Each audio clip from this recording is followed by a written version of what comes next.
बिजली सिर्फ रोशनी नहीं, सफर है अंधेरे से उजाले का। हौसला है किसानों का, भरोसा है मेहनत कशों का, उम्मीद है, सुकून है, जिस पर अधिकार है पंजाब के हर वासी का।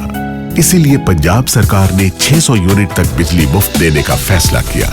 नतीजा 90% घरों को मुफ्त बिजली मिली।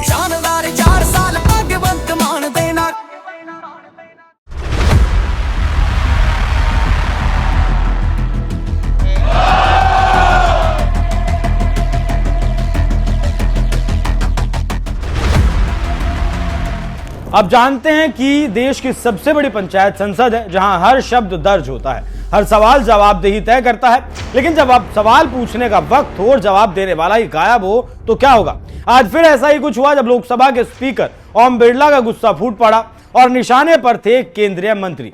प्रश्नकाल चल रहा था, वो समय जिसे लोकतंत्र की सबसे ताकतवर प्रक्रिया माना जाता है, जहां सरकार से सीधे सवाल होते हैं। लेकिन उस समय एक मंत्री मौजूद नहीं थे। फिर क्या था? स्पीकर ने तुरंत सहयोगी मंत्री से पूछा कि मंत्री जी कहां हैं? जवाब आया कि वो एक मीटिंग को लेकर व्यस्त हैं। बस यही वो पल था जब स्पीकर ओम बिरला का सब्र का बांध टूट गया और फिर तो मंत्री की ऐसी क्लास लगाई कि मीडिया में सुर्खियां बन गई।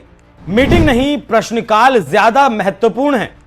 यह सिर्फ एक टिप्पणी नहीं थी, ये एक संदेश था सत्ता पक्ष को और पूरे सिस्टम को कि संसद की प्राथमिकता समझनी होगी। संसद ही होनी चाहिए, कोई मीटिंग नहीं, कोई बहाना नहीं चलेगा, उससे ऊपर कुछ नहीं हो सकता। लेकिन यह पहला मामला नहीं है। इससे सिर्फ एक दिन पहले 17 मार्च को भी स्पीकर ओम बिरला अपने ही मंत्री पर नाराज हो गए थे। इस बार निशाने पर थे BL वर्मा, जब वो सवाल का जवाब देने के बजाय लंबा भाषण देने लगे।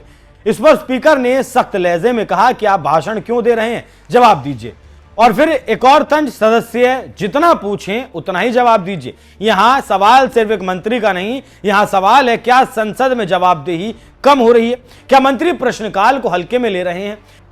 प्रश्नकाल यानी वो समय जब विपक्ष सरकार को घेरता है, नीतियों पर सवाल होते हैं और मंत्री को जवाब देना ही पड़ता है। लेकिन अगर मंत्री गायब हो जाए या जवाब की जगह भाषण देने लगे तो फिर इस प्रक्रिया का क्या मतलब?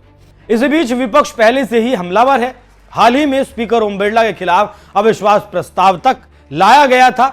आरोप थे कि वो पक्षपात करते हैं, विपक्ष को बोलने नहीं देते, बार बार टोकते हैं, समय कम देते हैं। अब सवाल यह कि जब स्पीकर मंत्री को डांटते हैं तो क्या वो निष्पक्षता है या फिर सत्ता पक्ष पर कंट्रोल का दिखावा? और दिलचस्प बात यह कि जिस मंत्रालय से ये मामला जुड़ा है वो आता है ज्योतिरादित्य सिंधिया के अधीन। यानी मामला सिर्फ एक मंत्री का नहीं, पूरे मंत्रालय की कार्यप्रणाली पर सवाल खड़ा करता है। क्या मंत्री इतने व्यस्त हो गए कि संसद के लिए समय नहीं बचा, या फिर संसद अब सिर्फ औपचारिकता बनती जा रही है? एक तरफ स्पीकर का सख्त रवैया, दूसरी तरफ विपक्ष का आरोप स्पीकर निष्पक्ष नहीं है। संसद का संचालन आसान नहीं होता, एक तरफ शोर शराबा, दूसरी तरफ राजनीतिक दबाव। ऐसे में स्पीकर का काम होता है संतुलन बनाए रखना। लेकिन जब बार बार ऐसी घटनाएं सामने आती हैं तो सवाल उठना लाजमी है। देखना होगा आगे मंत्री और राज्य मंत्री इस पर क्या ध्यान देते हैं या फिर वही हीला हवाली करते हैं।